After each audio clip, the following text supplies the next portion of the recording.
नमस्ते. आम्ही सगळे हे पर्यटक श्रीनगरमध्ये आहोत आणि कालपासून इथे आम्ही आलो. काल जो काही हल्ला झाला त्याच्यामध्ये आम्ही पुण्यातले 12 जण आहोत. हे नाशिकचे आहेत आणि ही फॅमिली अहमदाबादची आहेत. असे अनेक जवळजवळ 60 ते 65% पर्यटक इथं अडकलेले आहेत. कालचा हल्ला झाल्यानंतर आणि ही बातमी आल्यानंतर सगळे प्रचंड घाबरलेले आहेत. मला प्रशासनाला एवढंच सांगायचं की कृपया इथनं विमानाची सोय तातडीने करावी. आमच्यासोबत एक टुरिस्ट इथले आहेत की ज्याप्रमाणे हल्ला झाला म्हणून आम्ही सगळे भयभीत झालो, पण इथल्याच टुरिस्ट लोकांनी या नाशिकच्या फॅमिलीला स्वतःच्या हे ते आहेत भैया, आपका नाम क्या है?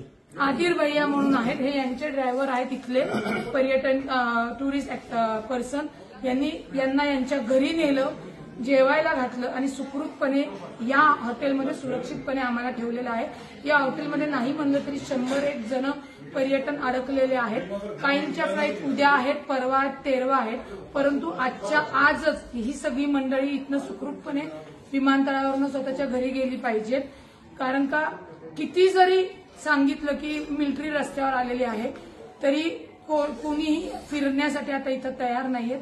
आणि हे जे काही टुरिस्ट ऍक्टिव्हिटी आहेत यांनी जी काही मदत केली यांना ती शब्दात सांगू शकत नाही. कारण का हे रडायला लागलेले आहेत, कारण यांचा धंदा पूर्णपणे बुडालेला आहे. इथं कोणी आता पर्यटक येणार नाही. त्यांनी गाड्या वगैरे सगळ्या लोनवरती घेतलेल्या आहेत आणि अक्षरशः रडतायत की आता यांच्यापुढे बेरोजगारीचं खूप मोठं संकट आलेलं आहे. इथून पुढे यांना कुठलाही व्यवसाय मिळणार नाहीये. यांच्यावर खूप मोठी बेरोजगारी येणार आहे. ज्यांनी कोणी हा हल्ला केला असेल तर अत्यंत दुर्दैवी आणि अत्यंत निंदनीय. आप भी बोलिए, क्या बोलना है आप? ये जो भी हुआ बिल्कुल अनफॉर्चुनेट एक्ट है, होना नहीं चाहिए था.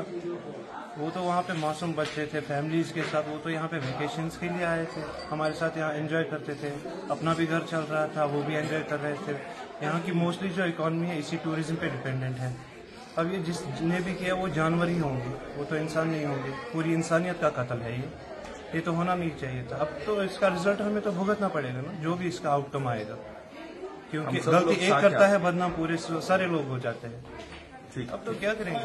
आमचं महाराष्ट्र सरकारला, कर्नाटक सरकार असेल, सगळ्या स्टेटला लोकांना विनंती आहे गव्हर्नमेंटला की तातडीने विमानांची एक्स्ट्रा विमानं अवेलेबल करून आम्हा सगळ्यांना इथनं सुरक्षितपणे आपल्या आपल्या राज्यात घेऊन जावे आणि लवकरात लवकर ती हे करावी. मी महाराष्ट्राचे उपमुख्यमंत्री अजितदादा, केंद्रीय मंत्री मुरली अण्णा यांच्याशी संपर्क करून इथे जेवढे पर्यटक आहेत त्यांच्याशी बोलून आजच्याच त्याला हलवण्या माझ्या फॅमिलीसह ही सर्व पर्यटन ही माझी महाराष्ट्राची फॅमिली इथनं हलवण्याचा प्रयत्न करतोय.